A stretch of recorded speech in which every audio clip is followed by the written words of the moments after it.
What's going on, guys? It's Nick here, back with another video. Today's an exciting day because it marks the first episode in our 15-part draft strategy series we'll be doing this summer. Starting today through August 31st, I'll be releasing a draft strategy video every single Wednesday. These videos are going to cover optimal strategy from every position, deep dives into just like the success rates of different strategies, and a whole lot more.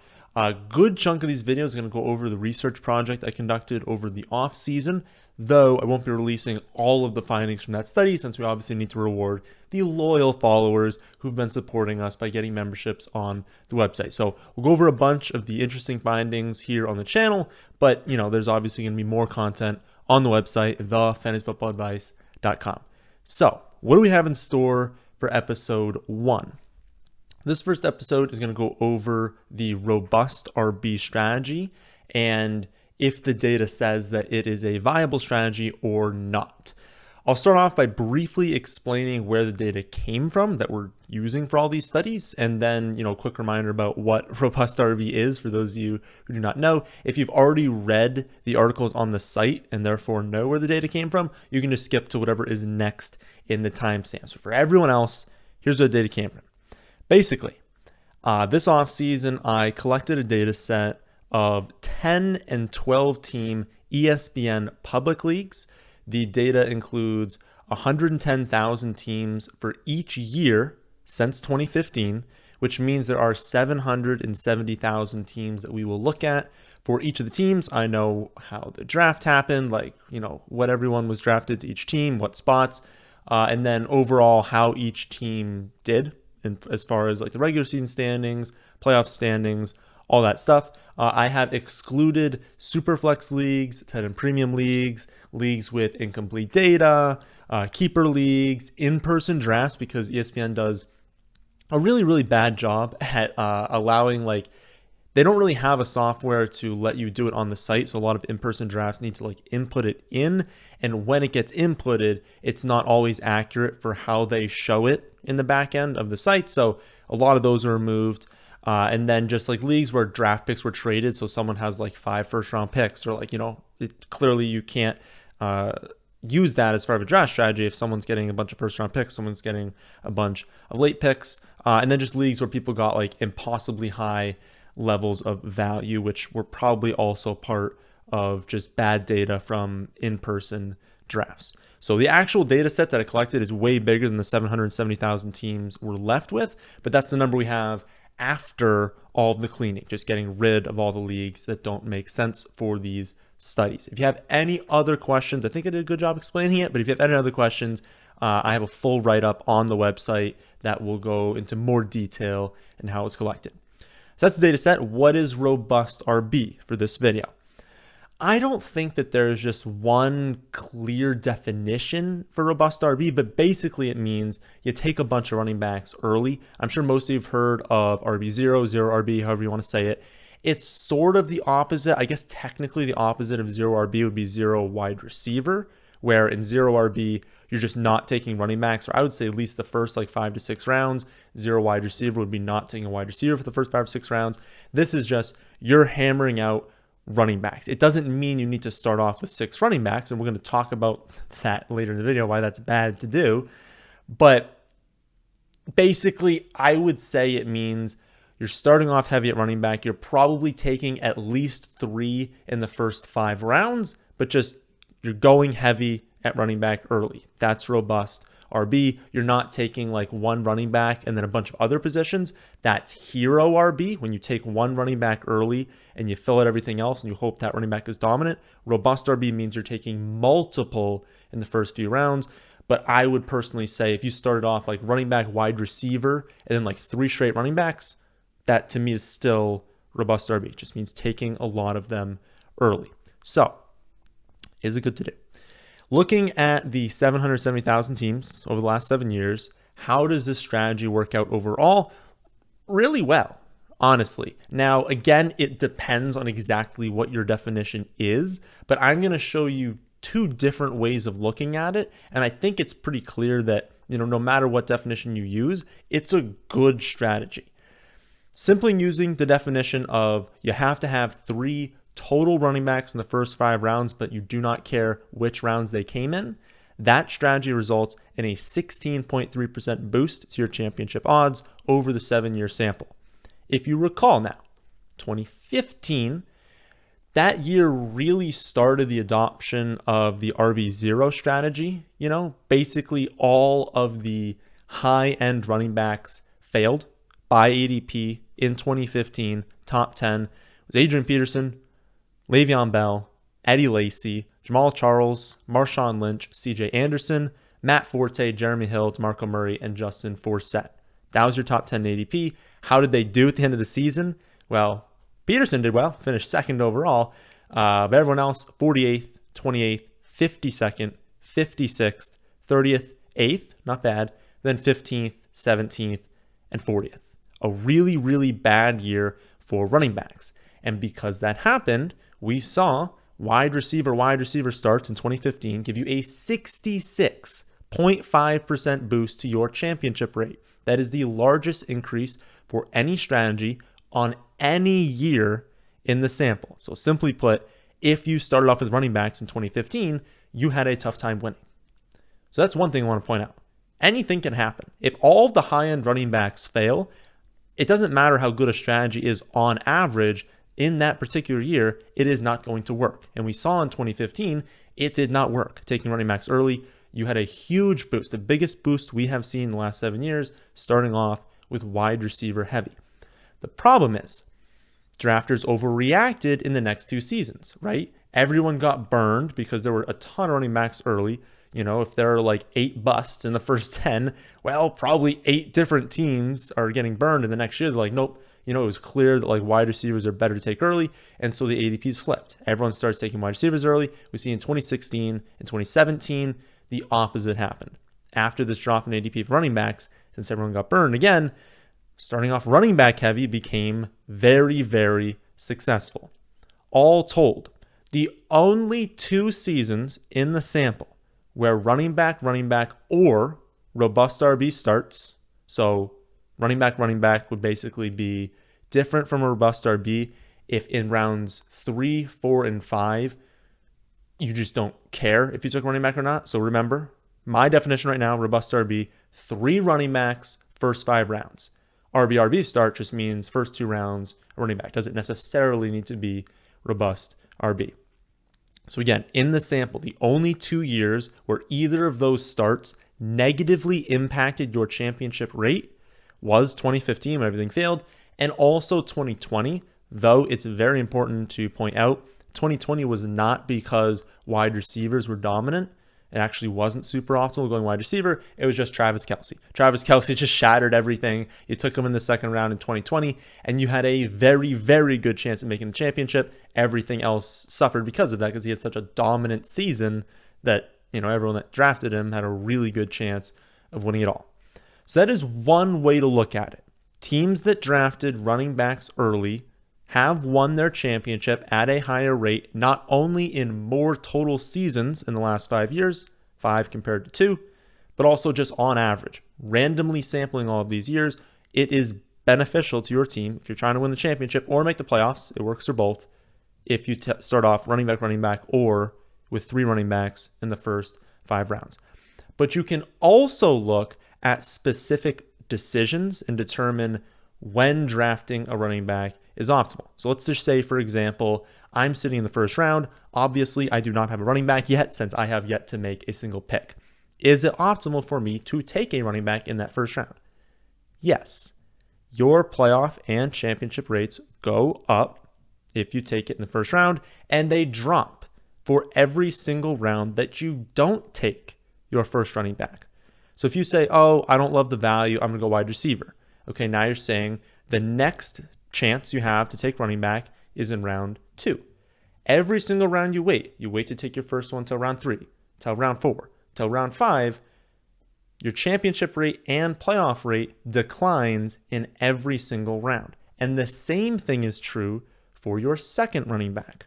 Your playoff and championship rates go down in every single round, starting in round 3, I guess, because you can't take your second running back in round 1, and it can't go down in round 2 because it's the first time to take it. So if you choose not to take your second running back in round 2, starting in round 3, 4, 5, your playoff and championship rates will decrease if you choose not to draft your second running back. Where things change is your third running back. As long as you take your third running back in rounds 3 through 8, you will have an above average playoff rate. However, there are special circumstances. If you start off running back, which we know is a good way to start off, then as long as your third running back comes before the 14th round, and as long as that running back that you draft comes at a discounted ADP, so wherever their ADP is normally, let's say 70 overall, and you get them at 80, 10 spots of value as your third running back, and that is before the 14th round, pick 80, you will have a well above average playoff rate. And that adds a lot of flexibility, right? It's not super flexible saying that you have to start off running back, but if you're able to, the idea that in the next 10 rounds, you can just wait for whenever the best value is for running back, that's extremely valuable. You don't have to take one in the 3rd, the 4th, the 5th, the 6th. You can wait and wait and wait. And then, oh, look at this guy who's at 2 rounds of value that I kind of like. Take them as your third. You're going to have a really, really good build because you've started off with an optimal strategy. And then it's allowed you the flexibility to wait, take whatever other positions you want. You can still take one in the 3rd round. It might not be optimal to start off 3 running backs. It's a little bit more optimal to wait, but just wait for a really good value. Also, it's unlikely you get a really good value in the 3rd round. Technically, your chances of getting a great ADP value are going to increase for every round that you wait, right? That should just make sense. You're just not going to get 2 rounds of value in the 3rd round, right? No first round pick is going to wait that long. But in the 7th round, maybe you do end up getting someone who should have gone in the 5th. I hope that kind of makes sense. I made some really good graphics on the site to visualize this decision round by round, depending on exactly how many running backs you have taken. I'm not going to show all of them on the screen since there are a lot of them, but I will post this one graphic for having already drafted 4 running backs, because I think it does a really good job of summarizing why you can't just hammer out a bunch of running backs and kind of showing you what a graph could look like to tell you when it might be best to take running backs depending on what you have. Any point on this graphic that is red for a particular round means that you hurt your playoff chances by drafting your 5th running back. Because remember, this particular graphic means you already have 4 running backs. And so it begins obviously at round 5 because you can't have 4 running backs on your roster in the 4th round. You've already made that 4th round pick. Your first pick is round 5.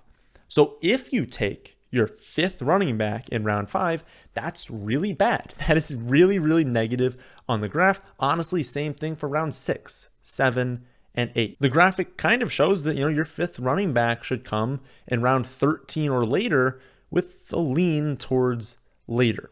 Also, please understand what the graphic is showing. I think I did a good job on the site, writing out what this means, but intuitively you might look at that and say, okay, the optimal time to take your 5th running back is round 16. And honestly, that's what I was doing to begin with, but that's not what it's saying. Each one of these rounds is an individual point in time.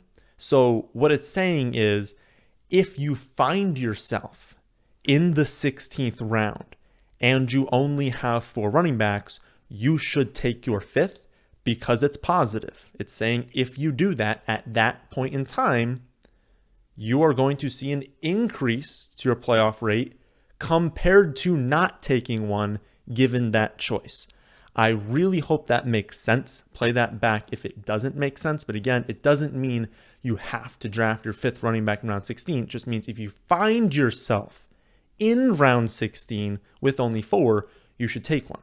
Just like I said at the beginning. If you find yourself in round 5 and you already have 4 running backs, do not take your 5th. That's really negative has a really negative impact to your team. So on the site, there are a bunch of graphics where if you have 0, 1, 2, 3, and you can just look at that. Honestly, I wouldn't go to your draft with like a printed out sheet of them. I would kind of look at them, understand what it's saying, and just be able to like know that. But I guess you could print them out as well. But I think that one is like an important one to look at because, like I said at the beginning, I don't think there's like a clear definition of what robust RB is. And if you went into this video thinking that robust RB was like, 5 running backs in the first 6 rounds, well, then my answer to you changes. We just went over how no, you should not have 5 running backs in the 6th round. That's way too much. Now, obviously, you also need to consider your league might be different. What if you're in a weird league that has like 1 starting wide receiver and 5 starting running backs? Well, obviously, this changes. This is in general assuming you have a normal roster setting, 2 running back, 2 wide receiver, 1 flex. Things are going to change as you move away from that format, but you should kind of just be able to slowly adjust that, right? If you add in starting running back spots, well, you kind of add in when it's okay to take running backs. You take away running back spots. Well, now you need to become a little bit more strict as to when you can draft running back. So I hope that makes sense to you. You just need to slightly adjust for whatever your format is. I can't go over every single format. So a quick summary to kind of wrap everything up from what we've learned today. Yes, robust RB is a good strategy, assuming you're using my definition of 3 running backs in the first 5 rounds, maybe starting off running back. Those are good things to do. If you expand that definition and you say you need 4 in the first 5 rounds, you need 5 in the first 6 rounds, then I say pump the brakes. I would say look at the graphics on the website, confirm that your definition kind of is in line with what the data shows, because you can't just hammer out the running back position and completely abandon quarterback, tight end, wide receiver, because as you're adding to your bench, your 4th and your 5th running backs, these are not starters. And so abandoning other positions to fill out a bench, there's just marginal utility added there. It's just not helping your team with each added running back. So being aggressive early, yes. Being overly aggressive, no. Also, remember what I talked about with the RB start. That adds a lot of flexibility. If you're able to do that and not reaching, I'm going to go over reaching in like 1 second. If you're able to do that naturally, taking 2 running backs you really like in the first 2 rounds, you open up so much flexibility in your 3rd pick. You can wait kind of as long as you want. You can attack wide receiver, attack tight end, attack quarterback in these middle rounds, and wait until there's a really, really good value for your 3rd running back. And if you can do that, you're going to see a really nice increase to your playoff rate. The last thing I'll mention here is value. I know some of you are going to ask, like, okay, I know running back early is a sharp thing to do, but what if it's just not possible? Like sometimes there just isn't a running back you like at that ADP. In general, we don't like reaching too much in the 1st round. And honestly, we don't want to reach too much in the 2nd round either, assuming we took a running back in the 1st. So if you're able to get one in the 1st round and you're in the 2nd round and there's not a great value, I would lean away from reaching in general.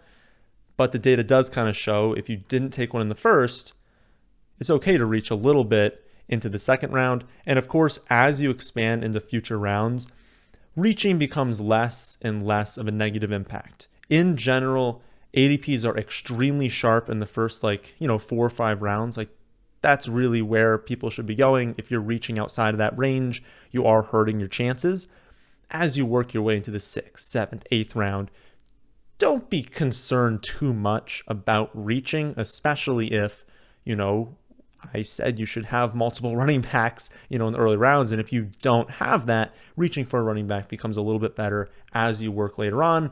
However, it's difficult to answer that question because, what is reaching to you? What is your exact situation? Do you have 0 running backs, 1 running back, 2 running back? So I did create a graphic on the website that goes through every different scenario. If you'll find yourself in like the 2nd round with already a running back, how much can you reach? 3rd round with 2 running backs, how much can you reach? And so on. So there's a really good graphic on the site on the running back article. Check that out to kind of get a really in-depth answer as to when exactly reaching does work. But again, in general, if you're in the early rounds, unless you're desperate for running back, it's typically just not a good idea to reach because ADPs are relatively efficient, especially as we work away into August. And if you're going away from those ADPs, you're not only opening up value for other people, but you're kind of going against what is very likely a good position for a player to be ranked in. So that'll do it for episode 1 of our draft strategy series. We will return with this series next week and talk a little bit about quarterbacks, what championship teams do at the quarterback position. But my next video tomorrow is going to be breaking down the draft decision in the first round between Derrick Henry and Austin Eckler. That, my friends, is the end of this one. Hope you all enjoy. If you did, how about hitting the like button? And how about subscribing to the channel if you're new here? Thanks for watching.